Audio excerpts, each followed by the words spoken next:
Salut à tous, on se retrouve pour l'épisode 1805 du Zap Image. On commence aujourd'hui en ce vendredi 29 avril avec un anniversaire aujourd'hui, c'est celui de l'ancien joueur de l'Olympique Lyonnais, c'est Lucas Touzard, il fête aujourd'hui ses 25 ans. N'oubliez pas qu'actuellement il évolue du côté du Hertha Berlin dans le championnat allemand.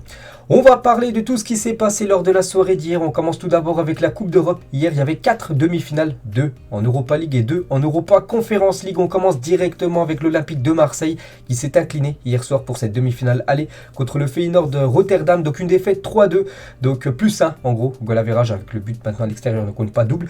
Donc du coup tout reste jouable pour l'Olympique de Marseille parce que cette fois-ci, donc jeudi prochain, Marseille cette fois-ci recevra pour ce match retour et Marseille donc déjà aura l'obligation de s'imposer. Il y aura pas le choix, il faudra absolument s'imposer et au moins par 2 buts d'écart si Marseille veut se qualifier directement bien évidemment pour cette finale. S'il y a plus 1 goal average lors du match retour, Marseille ira en prolongation bien sûr contre cette équipe néerlandaise. Dommage les gars parce que j'ai regardé le match et Marseille aurait mérité au moins le match nul et ne pas perdre hier, c'est dommage, c'est quand même une défaite, mais bon je pense et je suis sûr que Marseille peut faire le taf semaine prochaine bien évidemment et renverser cette équipe du Feyenoord surtout devant le public qui sera nombreux jeudi prochain au Vélodrome. On peut voir les stats du match, donc Marseille comme souvent cette saison a eu plus de possession de balles que son adversaire, 12 tirs cadrés des deux côtés, Marseille a eu plus de tirs cadrés, 7 tirs cadrés côté OM, 5 tirs cadrés côté Feyenoord, mais c'est bien le Feyenoord Rotterdam qui a marqué un but de plus que cette équipe marseillaise, dommage bien évidemment pour cette équipe de l'OM, mais le droit d'y croire tout simplement pour Marseille, encore en vie tout simplement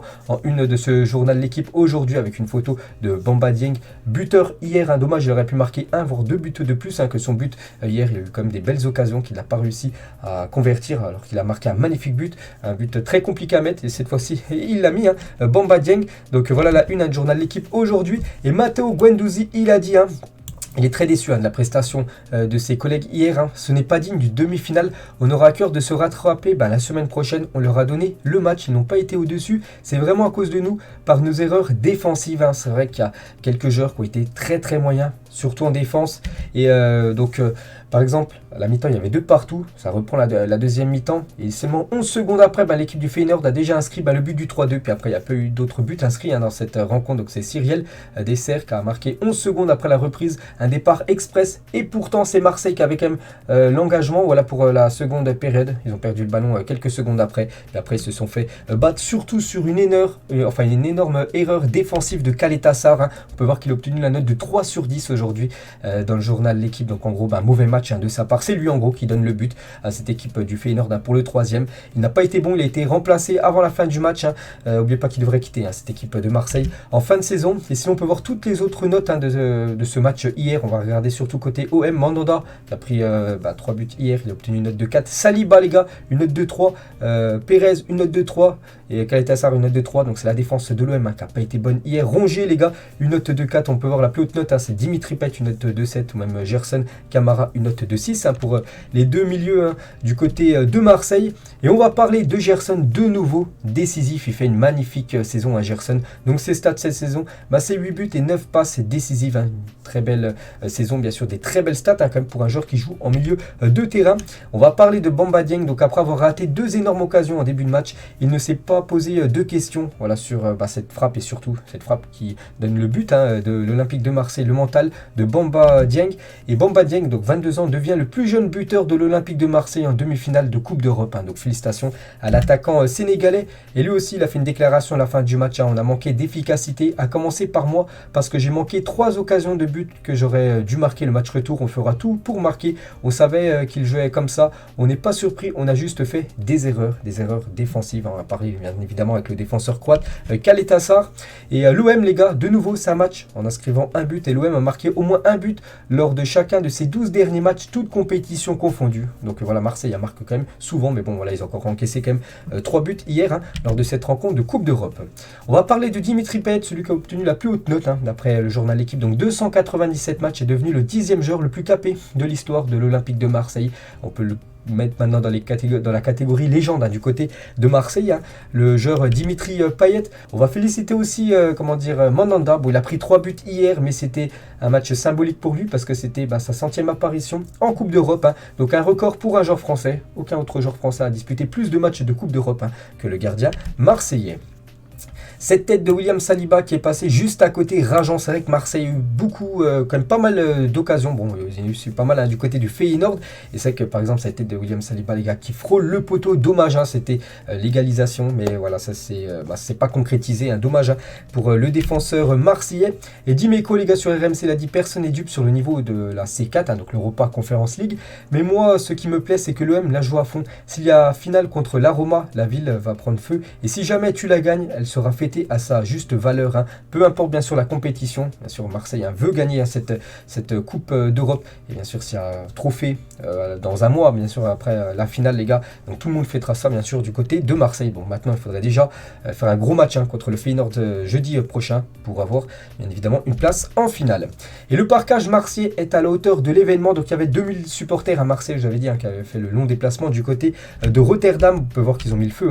Du côté du stade du Feyenoord, où il y avait une magnifique ambiance, il faut l'avouer, les gars, il y avait beaucoup de personnes. Je crois que le match était à guichet fermé, donc l'ambiance de folie du côté de Rotterdam.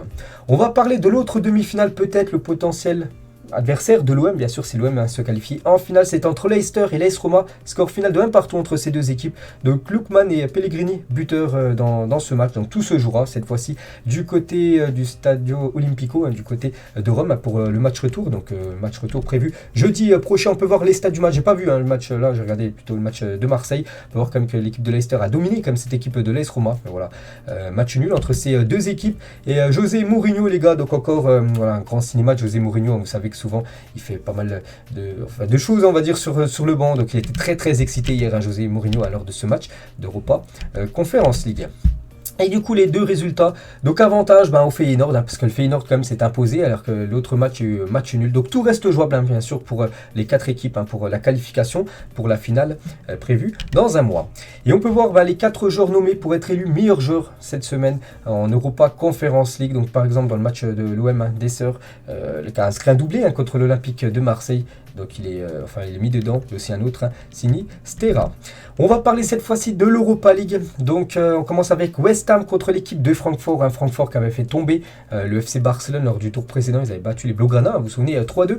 Mais ils ont fait un gros coup encore hier du côté de Londres. Une victoire 2-1 de Francfort contre l'équipe de West Ham. Félicitations à cette équipe de Francfort qui a marqué déjà au bout de 1 minute de jeu. Donc ils ont très bien démarré la partie. On peut voir les stats du match.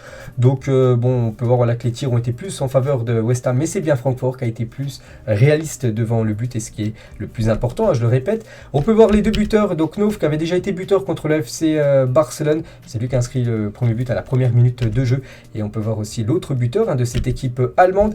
Et l'invité surprise de cette Europa League, c'est cette équipe de Francfort, les gars, qui a un pied peut-être comme en finale, avec déjà une victoire 2-1 en plus à l'extérieur. Cette fois-ci, ils vont recevoir devant leur public très chaud. Et n'oubliez pas que Francfort est actuellement quand même seulement 9e de ce championnat allemand. Puis voilà, il crée la surprise, quasiment se qualifiant. Bon, c'est pas encore qualifié, il reste le match retour, mais bien parti, on va dire, pour se qualifier pour cette finale de l'Europa League. Et comme d'habitude, les supporters de Francfort se sont présentés en force pour leur demi-finale de Ligue Europa à West Ham. Vous vous souvenez, déjà au Camp Nou, il y avait plus de 30 000 supporters de Francfort du côté du Camp Nou. Donc hier, j'ai pas le nombre exact, mais il y en avait encore beaucoup de supporters allemands fait le déplacement du côté de Londres pour soutenir leur équipe, tout simplement envoyer de la force. Ils ont été contents vu qu'il y a eu victoire au bout. Et l'autre demi-finale, c'est entre Leipzig et les Glasgow Rangers. Et le RB Leipzig s'est imposé 1-0. C'est Angelino à la 85e minute qui a permis l'équipe de Christopher Nkunku d'avoir, on va dire, un pied, mais voilà, quelques orteils, on va dire, en finale de cette Europa League. On peut voir les stats du match. Donc on va dire que c'est plutôt une victoire logique du RB Leipzig qui a beaucoup plus de possession de balle, plus de tirs cadrés que cette équipe des Glasgow Rangers. Mais attention, Glasgow Rangers à domicile, c'est très costaud, et ils recevront pour le match retour jeudi prochain. Du coup, les deux équipes en ballottage favorables, le RB Leipzig et Francfort. N'oubliez pas que moi j'avais déjà dit mon petit pronostic avant, bien sûr, les demi-finales, j'avais dit j'aurais une finale 100% allemande, donc Leipzig et Francfort, et pour l'instant c'est ce qui se dessine, bien sûr, par rapport aux résultats de ces demi-finales aller. Et on peut voir les 4 joueurs nommés, les gars, pour être élus meilleurs joueurs de cette semaine en Europa League.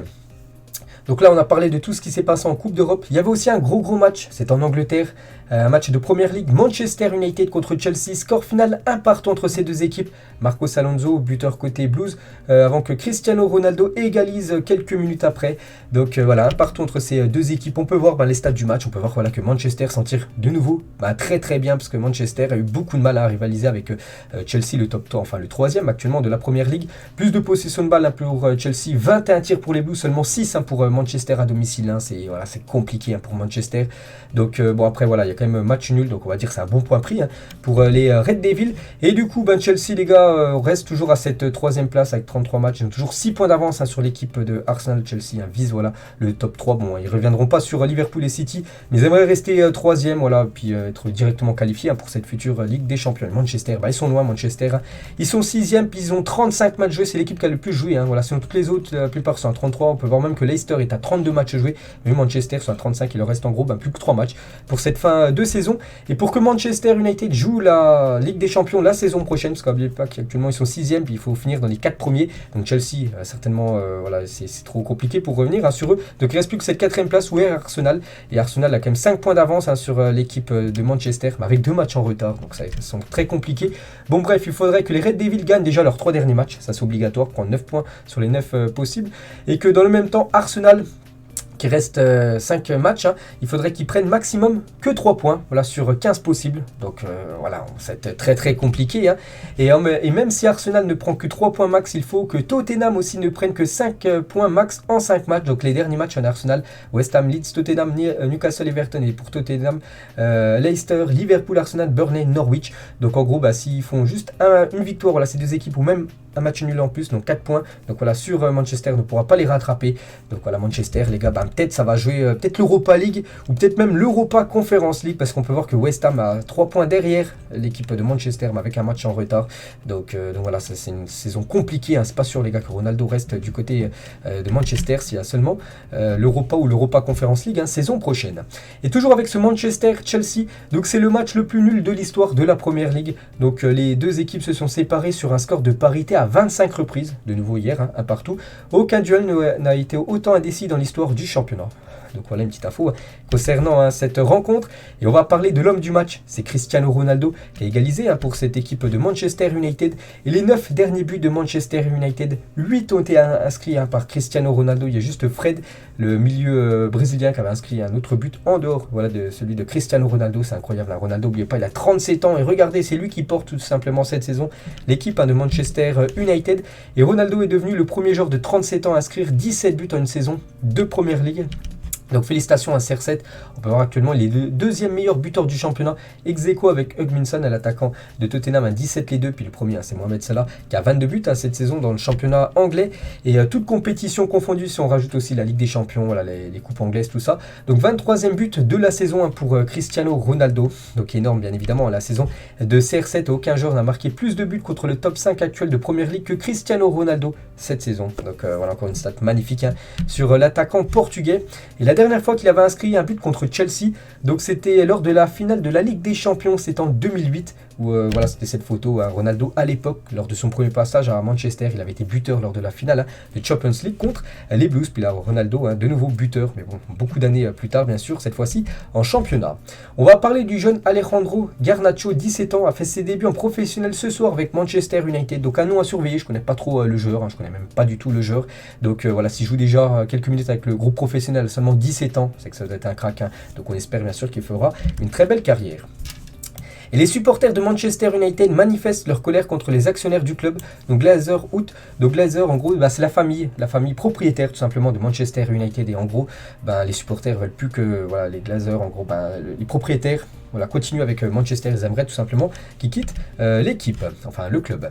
Et côté Chelsea, les gars, on va parler du buteur côté Blue, c'est Marcos Alonso lors de ses 4 derniers matchs de Première Ligue. Un but contre Manchester, une passe D contre West Ham et un but contre Southampton. N'oubliez pas que c'est pas un joueur offensif, il joue comme défenseur gauche, puis on peut voir qu'il est souvent décisif. Le joueur espagnol N'Golo Kanté qui a joué 82 minutes hier, gros match de la part du français, 100% de ses dribbles réussis, 100% de ses tacles réussis pour N'Golo Kanté, donc le Le Français est en grande forme, hein, donc bonne nouvelle aussi pour l'équipe de France qui a des matchs là dans quelques semaines hein, de Ligue des Nations. Il va falloir parler très sérieusement de la saison de Reece James, hein, pisté par l'équipe du Real Madrid. Ce défenseur droit qui a encore fait un gros match hier. Hein, et le meilleur latéral droit au monde, est-ce que c'est James ou Trent Alexander-Arnold? C'est une bonne question, c'est vrai que les deux hein, ont un niveau exceptionnel cette saison. Ensuite les gars, on va parler du programme aujourd'hui. Donc ce soir les gars, il y a des matchs. Union Berlin contre Greuther Fürth en Allemagne, le FC Séville Cadix contre en Liga, il y a aussi un match dans le championnat néerlandais. Et en Ligue 1, grosse affiche, hein, Strasbourg reçoit l'équipe du Paris Saint-Germain. Le PSG s'est imposé 4-2 lors du match aller. Là c'est le match retour, c'est du côté de l'Ameno. Toujours un stade très compliqué hein, pour les équipes visiteuses hein, du côté de Strasbourg. Surtout que le PSG est déjà champion. Strasbourg, eux, c'est un match très important vu que je crois qu'ils sont 4 ou 5e de la Ligue 1. Donc ils aimeraient rester bien sûr bien classé et avoir une place en Coupe d'Europe saison prochaine. Pourquoi pas, c'est d'accrocher cette 3e place hein, pour synonyme peut-être de barrage ou de qualification directe pour la future Ligue des Champions. Donc gros match hein, ce soir à 21h. Et le Racing rêve en grand tout simplement en une du journal L'équipe aujourd'hui en version Strasbourg PSG. Et on peut voir le 11 probable du PSG d'après l'équipe hein. Donc Navas devrait commencer titulaire.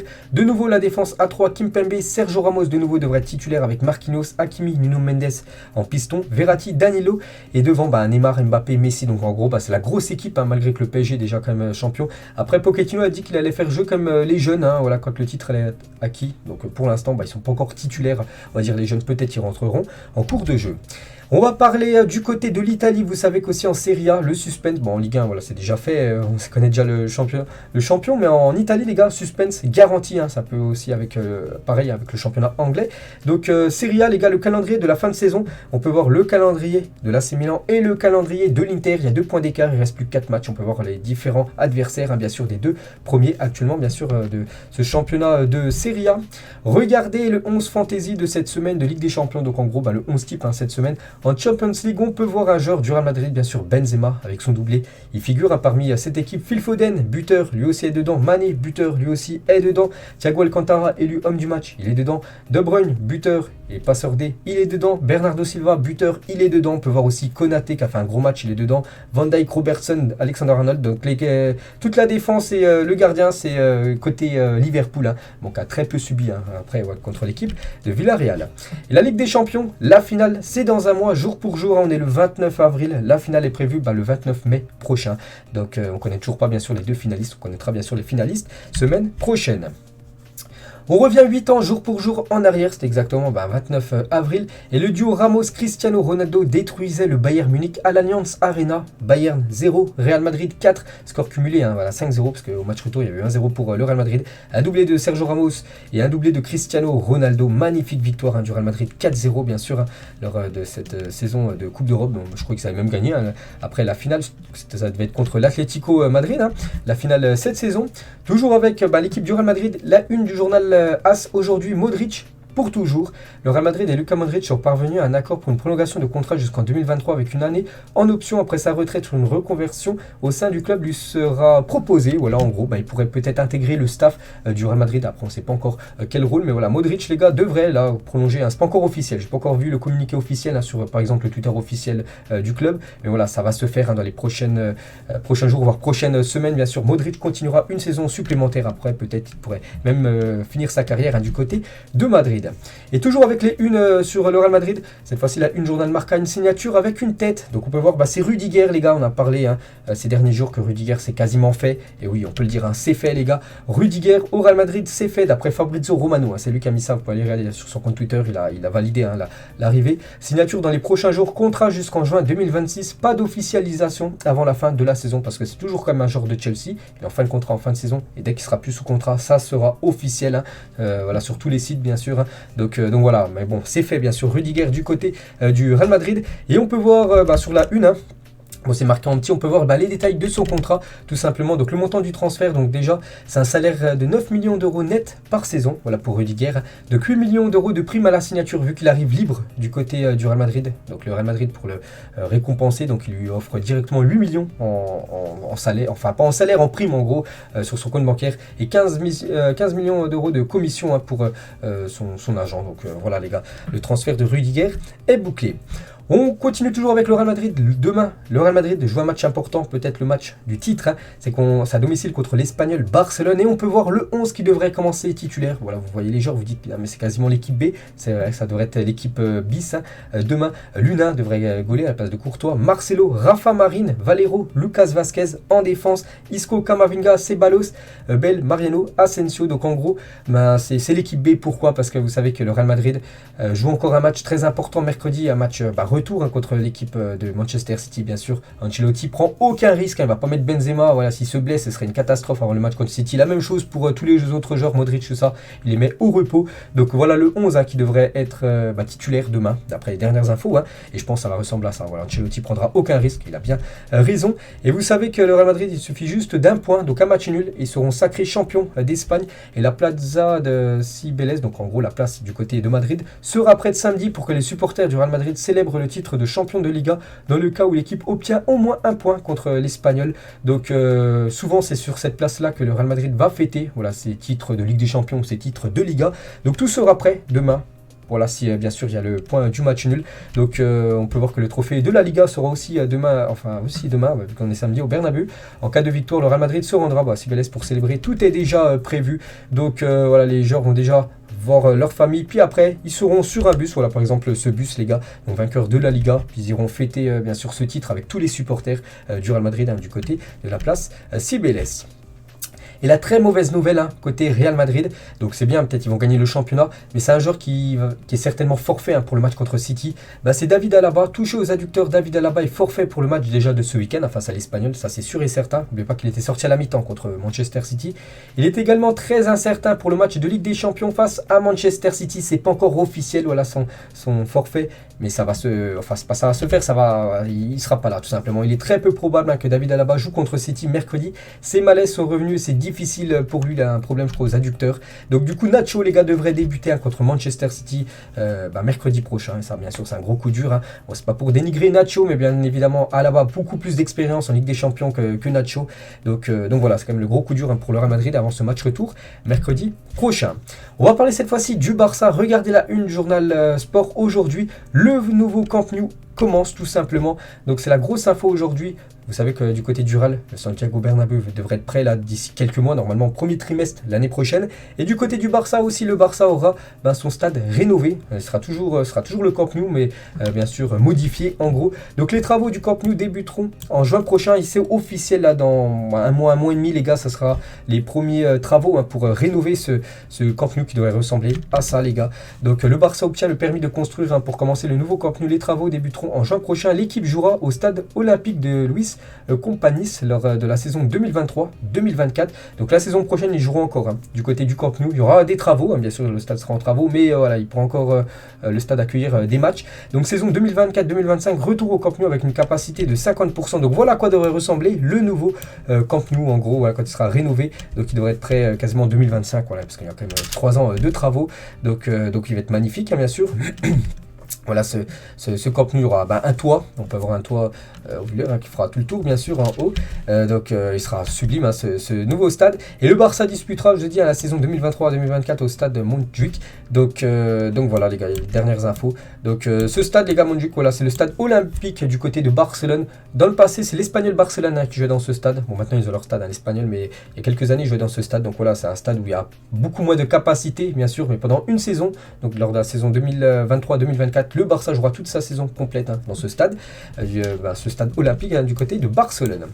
On va parler de l'Égypte a demandé la disqualification du Sénégal à la Coupe du Monde en raison de l'atmosphère hostile de la rencontre en mars dernier. Ils ont fait une requête en gros et les joueurs avaient été visés par des lasers pendant les tirs au but. La requête n'a pas abouti, donc bien sûr le Sénégal jouera bien la Coupe du Monde et malheureusement pour l'Égypte, eux ne seront pas présents.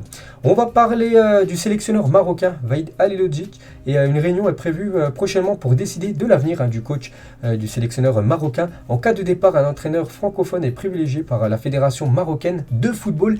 Et peut-être les gars, si Valiljic venait à être licencié, ça pourrait peut-être être Hervé Renard au sein, enfin qui pourrait être et surtout revenir parce qu'il avait déjà entraîné le Maroc dans le passé. N'oubliez pas qu'actuellement c'est le sélectionneur de l'Arabie Saoudite, qualifié aussi pour la Coupe du Monde. Donc voilà les dernières infos les gars.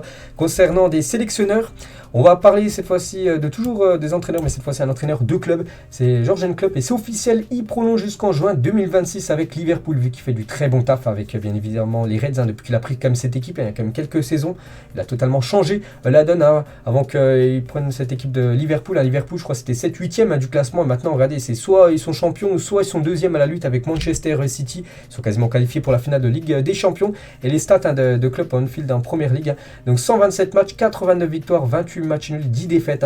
Donc c'est Anfield, voilà, à domicile. 299 buts inscrits, 97 concédés, 59 matchs sans prendre de but pour Klopp, bien sûr, en tant qu'entraîneur de Liverpool Anfield. Et sur sa prolongation, il a dit il ne m'a fallu pas beaucoup de temps pour répondre. En réalité, la réponse était très simple. Je suis amoureux de ce club et je m'y sens bien. Donc bien sûr pour lui, voilà. Dès qu'il a vu la prolongation, il a accepté direct, il a signé directement pour prolonger de quelques saisons supplémentaires du côté des Reds. Et toujours avec Liverpool, compte 3 joueurs qui ont atteint la barre des 20 buts cette saison. Mané, 20 buts, Salah, 30 buts et Diogo Jota, 21 buts. Une attaque incroyable, bien sûr, ces trois-là. Et on peut même rajouter, bien sûr, Luis Diaz. Bon, il n'a pas les mêmes stats que ses autres collègues, parce que Luis Diaz est arrivé au club en janvier dernier. Il a déjà des très belles stats, l'attaquant colombien. On va parler du coach actuel de Manchester United, Ralf Rangnick. Vous savez qu'il va être remplacé bientôt par Erik ten Hag. Et c'est officiel, ce sera lui le nouveau coach. Donc, Ralf Rangnick, les gars, va être nommé là, dans les prochaines heures, sélectionneur de l'Autriche dans les 48 prochaines heures. Il conservera tout de même un rôle de conseiller à Manchester United jusqu'en 2024. Donc voilà, c'est lui le futur coach de l'Autriche. N'oubliez pas que l'Autriche ne participera pas à la Coupe du Monde. On va parler du club de Nîmes serait endetté de 30 millions d'euros. Le club va donc devoir vendre la plupart de ses joueurs et mettre en place un salary cap afin de se renflouer avant la saison prochaine. Donc voilà, dans le rouge, cette équipe de Nîmes, il va falloir absolument trouver de l'argent. On va parler de Robert Lewandowski. Vous savez que Lewandowski devrait, d'après les dernières infos, aller du côté du Barça. N'oubliez pas que Lewandowski au Bayern Munich, une légende totale, un énorme buteur, 8 saisons, 372 matchs pour 342 buts, c'est incroyable. On rajoute aussi 71 passes décisives, 19 trophées. On peut voir là tous les trophées remportés, dont une fois la Ligue des Champions, ou même ça fait 8 fois le championnat allemand. 8 saisons, il a chaque fois remporté la Bundesliga. Enfin, 2 saisons incroyables, bien sûr, le palmarès et les stats de Lewandowski du côté du Bayern Munich. On va parler de Mino Raiola, parce que hier, je pense que vous avez vu la plupart, ceux qui regardent un petit peu les réseaux sociaux, que Mino Raiola, il y a beaucoup de sites qui annonçaient qu'il était décédé. Donc un ami proche de Mino Raiola affirme donc à quelqu'un que l'agent italo-néerlandais n'est pas mort, mais qui est il est très très malade, donc il est dans une situation très critique, donc il n'est pas mort, voilà, parce qu'il y en a qui annonçaient qu'il était mort, donc non, il n'est pas mort, l'agent Mino Raiola. Donc sur Twitter, il a dit état de santé actuel pour ceux qui s'interrogent, énervé qu'on me tue pour la deuxième fois en 4 mois, je suis aussi capable de ressusciter. Donc on envoie bien évidemment beaucoup de force à Mino Raiola, les gars, actuellement très très malade.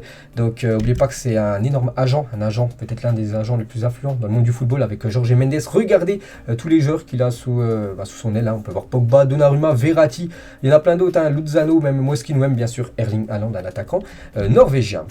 On revient 9 ans jour pour jour en arrière et Arsenal reçoit Manchester United, sauf que les Red Devils viennent d'être sacrés champions et comme le veut la tradition, Arsenal doit réserver une aide d'honneur à son rival. Robin Van Persie se retrouve alors applaudi par ses ex-coéquipiers parce que la saison d'avant, il avait quitté Arsenal pour rejoindre Manchester United.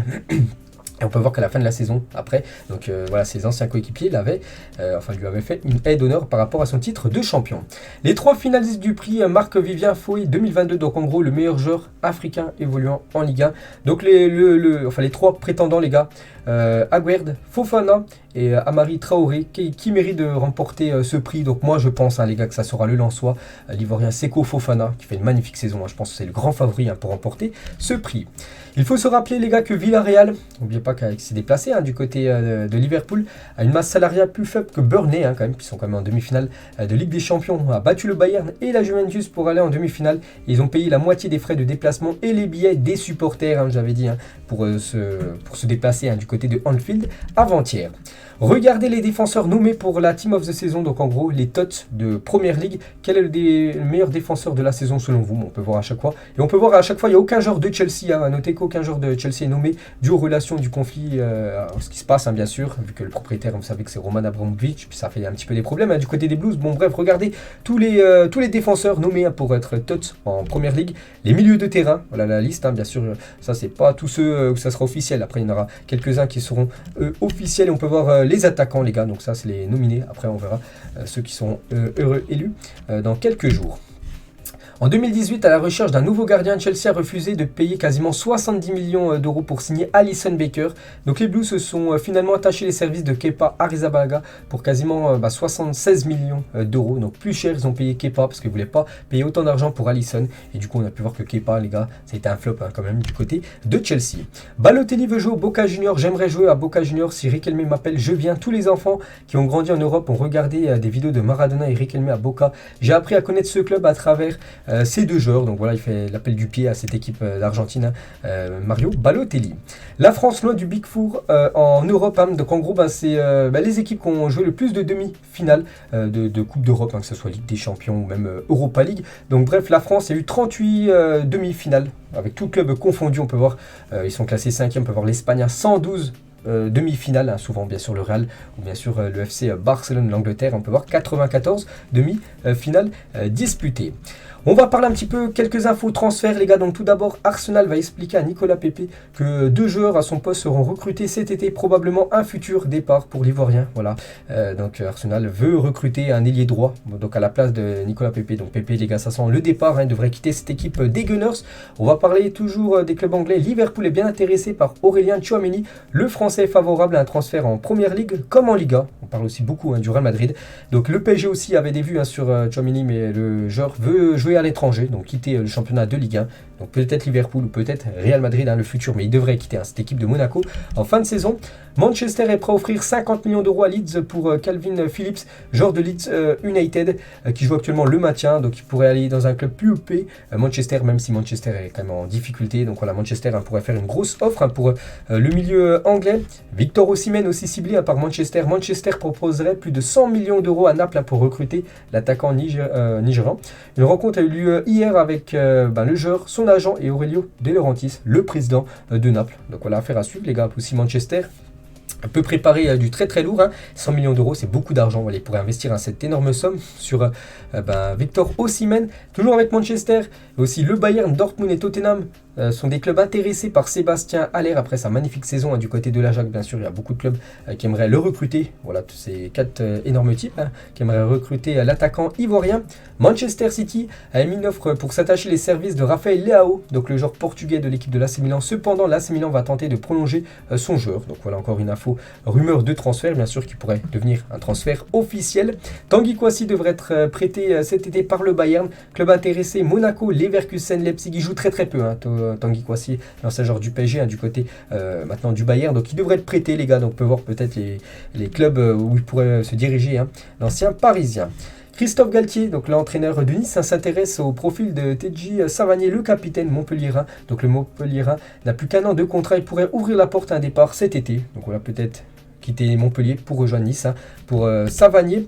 Et on finit les gars cet épisode. Aujourd'hui on va parler de Paul Pogba, lui aussi, Paul Pogba qui était forfait hier pour le match. Je crois qu'il ne jouera même plus les derniers matchs. De toute façon il ne reste plus que 3 matchs pour Manchester avant cette fin de saison. Bref, donc où doit signer Paul Pogba pour la suite de sa carrière? Il est en fin de contrat en fin de saison, soit un retour à la Juventus, soit une arrivée au Paris Saint-Germain, voilà, en France, soit du côté du Barça ou rester à Manchester United. Donc une question pour vous, tout simplement, que doit faire Paul Pogba pour son futur? Donc voilà les gars, la fin de cet épisode. J'espère que ça vous a plu. On se retrouve demain les gars pour le prochain numéro. Ciao à tous.